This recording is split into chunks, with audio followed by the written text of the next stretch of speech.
माझी आई आंधळी होती. मी ऑफिसमधून घरी आल्यावर आई मला म्हणायची, "बेटा, तू पुन्हा आलास? थोड्या वेळापूर्वी तर आला होतास." मला वाटायचं की माहीत नाही आईला काय झालंय. खरं काय आहे ते जाणून घेण्यासाठी मी एक दिवस लवकर घरी आलो आणि गुपचूप घरात लपून बसलो. आणि मग मी जे पाहिले ते पाहून तर माझ्या पायाखालची जमीनच सरकली. कारण माझी बायको तर मी नेहमीप्रमाणे संध्याकाळी 5 वाजता कामावरून घरी आलो होतो. घरी येताच मी मोठ्या आवाजात आईला हाक मारली. खाटेवर झोपलेल्या आईने माझा आवाज ऐकला. ती लगेच उठून बसली. तिच्या चेहऱ्यावरचे भाव बघून मी काळजीत पडलो.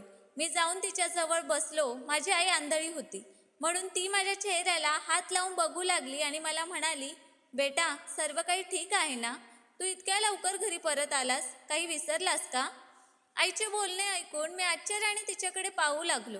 मी सकाळी 8 वाजता घरातून निघालो होतो आणि आता परत आलो. मी आईजवळ जाऊन तिच्या कपाळाचा मुका घेतला आणि म्हणालो, "आई, मी सकाळचा गेलेला आत्ता घरी परत आलो आहे." माझे म्हणणे ऐकून ती पटकन म्हणाली, "नाही बेटा, अर्ध्या तासापूर्वी तू माझ्या जवळ बसून बोलत होतास आणि मग रियाशी बोलून तू काही कामासाठी बाहेर गेला होतास."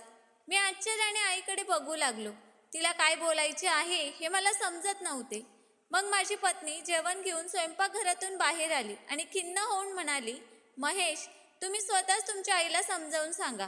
त्या माझे ऐकत नाही. मी सकाळपासून त्यांना जेवणाची विनंती करत आहे, पण त्या नकारच देत आहे.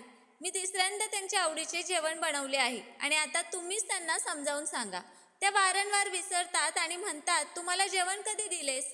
तो एक महेश आहे जो मला जेवणाबद्दल विचारतो." माझ्या पत्नीचे ऐकून मी उदासीने आईला समजावले, "आई, तू तुझे जेवण आणि औषधं वेळेवर का घेत नाहीस? तुला इतकी चांगली आणि काळजी घेणारी सून मिळाली आहे, तरीही तू स्वतःची काळजी घेत नाहीस आणि तिलाही तू तुझी काळजी घेऊ देत नाहीस." माझी आई खूप म्हातारी होती, त्यामुळे तिला विसरायची सवय झाली होती. माझी आई काही वेळ गप्प राहिली आणि म्हणाली की, "मला आठवत नाहीये. कदाचित माझे मन तुझ्या हातचे अन्न खाण्याची इच्छा करत आहे. म्हणूनच मी माझ्या सुनेला नकार दिला असेल." आईचे बोलणे ऐकून मी हसून तिला खाऊ घालू लागलो. माझ्या आईची दृष्टी गेली होती. तिला काही दिसत नव्हते, पण तिला सर्व काही जाणवत होते. माझ्या मनात आईचे तेच शब्द चालू होते, कारण आज तिसरी वेळ होती. माझ्या आईने मला असे सांगितल्यावर याआधीही असेच घडले होते. मला विचारात हरवलेले पाहून बायकोने विचारायला सुरुवात केली.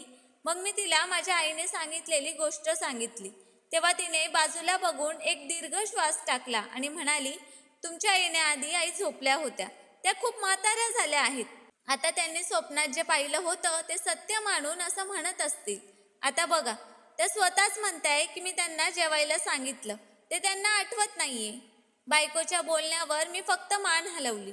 दुसऱ्या दिवशी मी कामावरून घरी आलो तेव्हा एक अतिशय विचित्र घटना घडली.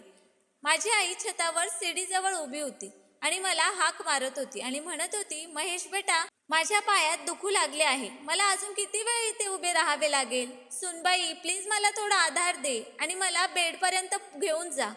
मला एकटे सोडून महेश कुठे गेला माहीत नाही. इकडे आईला बघून माझा श्वासच अटकला होता, कारण आईने एक पाऊलही पुढे टाकला असता तर ती सीडीवरून खाली पडू शकली असती. मी लगेच तिच्याकडे धाव घेतली आणि तिला तिथून खाली आणले. माझा आवाज ऐकून रिया घाबरली. पण प्रश्न असा होता की आई तिथपर्यंत कशी पोचली. पायऱ्या उतरत असताना आईने मला झटकन हलवले आणि म्हणाली की, "मी गेल्या 1 तासापासून इथे उभी आहे, पण तू मला सोडून कुठे गायब झाला होतास?" माझ्या बोलण्याला ना सुनबाई उत्तर देते, नाही तू. आईचे बोलणे ऐकून मला धक्काच बसला. मी आईला धीर दिला की मी नुकताच ऑफिसमधून परतलो आहे. पण आईची अवस्था पाहून मला आईची खूप काळजी वाटू लागली. अगोदरच माझ्या आईची दृष्टी गेली होती आणि दुसरे म्हणजे तिच्या स्मृतिभ्रंशामुळे मला ती भीती वाटत होती की एक दिवस ती सीडीवरून पडेल. माझी काळजी बघून माझी बायको सुद्धा काळजीत पडली आणि मग ती माझ्या आईला तिच्या खोलीत सोडायला गेली आणि म्हणाली, "आई, तुम्हाला तुमच्या खोलीत बसवून मी आंघोळीला गेले होते. तुम्ही वर कसे पोहोचलात ते मला समजले नाही." रियाचे बोलणे ऐकून मला समजले की याचा अर्थ तिला माहीत नव्हते की माझी आई सीडीवर कशी पोहोचली. माझी आई म्हणू लागली की महेशच मला सोबत टेरेसवर घेऊन गेला होता. माझ्या आईला माहीत नाही काय काय दिसत होते. रिया तिला खोलीत सोडून माझ्याजवळ आली आणि म्हणाली, "तुम्ही तुमच्या आईची कृती पाहिली का? देव न करो ती वरून पडली असती तर तिची काळजी न घेतल्याचा आरोप माझ्यावरच आला असता. रियाचे बोलणे ऐकून आईच्या आजारावर काय उपचार करावे या विचाराने मी कपाळावर बोटे फिरवत राहिलो. मी बऱ्याच चांगल्या डॉक्टरांचा सल्ला घेतला होता, पण ते म्हणाले की हे वयामुळे होते. मला विचार करताना बघून माझी पत्नी म्हणाली की जास्त विचार करू नका. तुमच्या आईची वाढत्या वयाबरोबर स्मृतिभ्रंश होत आहे. रियाचे म्हणणे बरोबर होते. मी आईला खायला दिले आणि औषध दिले आणि झोपवले. मी आईच्याच विचारात हरवलेलो होतो की तेव्हा अचानक आई उठली आणि मला औषध देण्यास सांगू लागली. मी फक्त शांतपणे उसासे टाकत राहिलो. माझ्या पत्नीचे म्हणणे बरोबर होते की आईला स्मृतिविकाराचा त्रास आहे. नाहीतर मी स्वतः तिला औषध दिले होते. काही वेळाने आईच्या खोलीतून मी निघू लागलो तेव्हा माझी नजर एका गोष्टीवर पडली. मी कुतूहलाने पलंगावरून उठलो आणि ड्रेसिंग टेबल जवळ गेलो. ज्या ड्रॉपमधून माझा आवडता परफ्यूम बाहेर दिसत होता. मला फक्त एकाच प्रकारचा सुगंध लावायची सवय होती. माझ्याकडे असे अनेक परफ्यूम्स होते, पण ते इथे आईच्या खोलीत कसे आले? मी मान हलवून ते उचलले आणि माझ्या खोलीत आलो. असेच 2 दिवस गेले. माझं काम तिसऱ्या दिवशी लवकर संपलं. मी आनंदाने घरी निघालो. मला आईला आणि रियाला सरप्राईज द्यायचे होते. मी विचार केला होता की आज रात्री जेवल्यावर आईला झोपवायचे आणि रियाला घेऊन बाहेर जायचे आणि तिला आईस्क्रीम खाऊ घालायचे. आमच्या लग्नापासून ती घनचक्कर सारखी झाली होती. आम्ही खूप कमी वेळा बाहेर जायचो. रिया खूप चांगली बायको असल्याचे सिद्ध झाले होते. आजपर्यंत तिने माझ्याकडे तक्रारही केली नाही की मी तिला बाहेर फिरायला का नेत नाही. मी येताना रियासाठी गुलाब घेतले आणि मी नुकताच घरात शिरलो आणि आतून काही आवाज येऊ लागले. ते ऐकून माझी पावले तिथेच थांबली. मला माझ्या आईची ही वागणूक अजिबात आवडली नाही. ती रियावर ओरडत होती. रिया मूकपणे तिच्या समोर मान खाली घालून उभी होती. मी आत गेलो. माझ्या येण्याचा भात झाल्यानंतर आई लगेच गप्प झाली आणि रडू लागली. ती रडत रडत म्हणाली की तुझ्या बायकोने माझे हात जाळले आहेत. महेश, हे बघ, मी फक्त मला भूक लागली आहे, मला काहीतरी खायला दे असे तिला सांगितले, पण तिने त्या गरम इस्त्रीने माझे हात जाळले. आई रडत होती, पण तिच्या एकही शब्दाचा माझ्यावर यावेळी काहीही परिणाम होत नव्हता. आईकडून मला अजिबात ही अपेक्षा नव्हती. अर्धे खाल्लेले अन्न तिच्या जवळच पडले होते. त्यातील काही त्यांच्या कपड्यांवर डागसारखे सांडले होते. त्यांचे हात लाल होते, जळलेले नव्हते.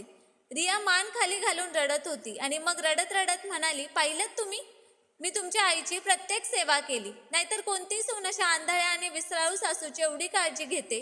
या वयात त्यांनी देवाचे ध्यान करायला हवे, पण त्या तुम्हाला मुद्दामूनच माझ्या विरुद्ध भडकवण्याचे काम करत आहे. रियाचे बोलणे ऐकून माझ्या आईचा रंगच हरवला. ती घाबरली आणि विचित्र बडबडू लागली. पण मी काहीही न ऐकता माझ्या खोलीत आलो. माझे सगळे सरप्राईज आणि एवढा चांगला मूड आता बिघडला होता. मी माझ्या आईच्या वतीने रियाची माफी मागितली. त्यावर ती वेदनेने म्हणाली की काही फरक पडत नाही, त्या मोठ्या आहेत. वयाच्या या टप्प्यात असं घडतं. रियाचं एवढं मोठं मन पाहून माझं तिच्यावर प्रेम वाढू लागलं. पण मग ती खिन्न होऊन म्हणाली, महेश, मला वचन द्या की तुम्ही तुमच्या आईच्या बोलण्यामुळे माझ्यावर कधीही रागवणार नाही. मला रिया खूप आवडते. मी कोणाच्याही बोलण्याने वाहून जाईन आणि तिच्यापासून दूर जाईन हे कसे शक्य होते? मी तिला आश्वासन दिले की असे कधीही होणार नाही. मी आता आईशी क्वचितच बोलायचो. सकाळी बाहेर जाण्यापूर्वी मी तिला भेटायचो आणि रात्री परत आल्यावर झोपायच्या आधी तिच्याशी थोडं बोलायचो. पण तिची शैली अजूनही तशीच होती, जी मला अनेकदा विचार करायला लावायची. आज संध्याकाळी कामावरून घरी परतल्यावरही आई मला म्हणाली, बेटा, तू दिल्लीहून इतक्या लवकर परत आलास? आईच्या बोलण्यावर मी आश्चर्यचकित झालो आणि हसत म्हणालो की आज पुन्हा तुला स्वप्न पडले असेल. माझ्या प्रश्नावर ती गप्प झाली आणि मग काहीतरी विचार करून ती म्हणाली, नाही बेटा, हे काही स्वप्न नव्हते. तू माझ्याजवळ बसला होतास आणि रियाशी बोलत होतास की तू आज रात्री दिल्लीला जाणार आहेस आणि मग परत येतास तू रियाबरोबर काही दिवस बाहेर जाशील. आईची इतकी लांबलचक चर्चा ऐकून मी विचार करू लागलो की हे स्वप्न आहे की वास्तव. पण मी तर असं काहीही बोललो नव्हतो. इच्छा नसतानाही मी जाऊन आईजवळ बसलो आणि हसून विचारलं, अजून काय म्हणालो होतो मी? आई हलकेच हसली आणि म्हणाली, बेटा, मला टोमणे मारू नकोस. जा आणि आराम कर. मला माहीत आहे तू माझ्यावर विश्वास ठेवणार नाहीस, पण माझी चेष्टा करू नकोस. शेवटी मी तुझी आई आहे. आईचे शब्द मला बाणासारखे टोचले. मला काही बोलायचे होते, पण माझे शब्द तोंडातच राहिले. मी काही न बोलता फक्त उसासा सोडला आणि माझ्या खोलीत गेलो. माझ्या मनात अनेक विचार जन्म घेऊ लागले होते. आत्तापर्यंत मी कथेच्या एका बाजूने पाहत होतो. मी कथेच्या दुसऱ्या बाजूचा पडदा देखील काढायला हवा होता. मी फक्त या विचारात हरवून गेलो होतो. रोज माणसाला एकसारखं स्वप्न कसं पडू शकतं? काहीतरी गडबड नक्कीच होती. आई माझ्या लग्नाआधी कधीच असं बोलली नव्हती. मग पुढचे 2 दिवस असेच गेले. तिसऱ्या दिवशी मी कामासाठी घराबाहेर पडलो तेव्हा काही चोरट्यांनी माझ्यावर हल्ला केला. बंदुकीच्या जोरावर माझे पैसे व मोबाईल हिसकावून घेतला. माझं मन पूर्णपणे घाबरून गेलं होतं. संध्याकाळी उदास होऊन घरी गेलो. आई माझ्या समोरच खाटेवर झोपलेली होती. तिने माझ्या पावलांचा आवाज ओळखला आणि उठून बसली आणि म्हणाली, कोण आलंय? महेश, तूच आहेस ना बेटा? बेटा, तू परत का आलास? आईने तोच प्रश्न परत का विचारला. यावेळी माझ्या मनाची गडबड झाली. माझ्या किमती वस्तू चोरल्या गेल्याने माझे मन आधीच खूप दुःखी झाले होते. पण आईच्या या प्रश्नाने मला राग आला. मी संतापाने टेबलावर पडलेल्या सर्व वस्तू मी जमिनीवर फेकल्या. मी आईसमोर हात जोडून म्हणालो, कृपा करून देवासाठी बंद कर तुझे प्रश्न. मला कंटाळा आला या गोष्टींचा. तू पूर्णपणे वेडी झाली आहेस. मी तुला सगळीकडे दिसत असतो. तुझ्या फालतू प्रश्नांनी माझे जीवन नरक बनवले आहे. या क्षणी माझ्या तोंडात जे आले तेच मी बोलत राहिलो. आई नुसतीच एके ठिकाणी बघत बसली. रिया धावतच तिथे पोहोचली. मला खूप रागवताना बघून ती म्हणाली, आईशी तुम्ही अशा प्रकारे का बोलत आहात? त्या म्हाताऱ्या झाल्या आहेत, हे तुम्हाला माहीत आहे ना? यात त्यांचा काय दोष आहे? मी म्हणालो, मी त्यांच्या निरुपयोगी प्रश्नांनी कंटाळलो आहे. रिया मला खोलीत घेऊन आली. माझ्या अशा ओरडल्यामुळे माझा श्वास फुलला होता. खोलीत आल्यावर मी दीर्घ श्वास घेऊ लागलो. प्रकरण तेवढ्यासाठीच तिथेच संपले. दुसऱ्या दिवशी मी घरी आलो तेव्हा माझी आई मला पाहून काहीच बोलली नाही. कदाचित कालचा माझा दृष्टिकोन आठवून ती गप्पच राहिली. मी पहिल्यांदाच आईशी या स्वरात बोललो होतो. माझी चूक लक्षात आल्यावर मी तिची माफी मागू लागलो. तिने तिच्या साडीच्या पल्लूने डोळ्यातून आलेले अश्रू पुसले आणि मग म्हणाली, काही हरकत नाही. तुला तुझी चूक कळली आहे, हे बरे झाले. माझ्या मनाला एक विचित्र अस्वस्थतेने घेरले होते. मी आजूबाजूला बघितले. माझी बायको कुठेच दिसत नव्हती.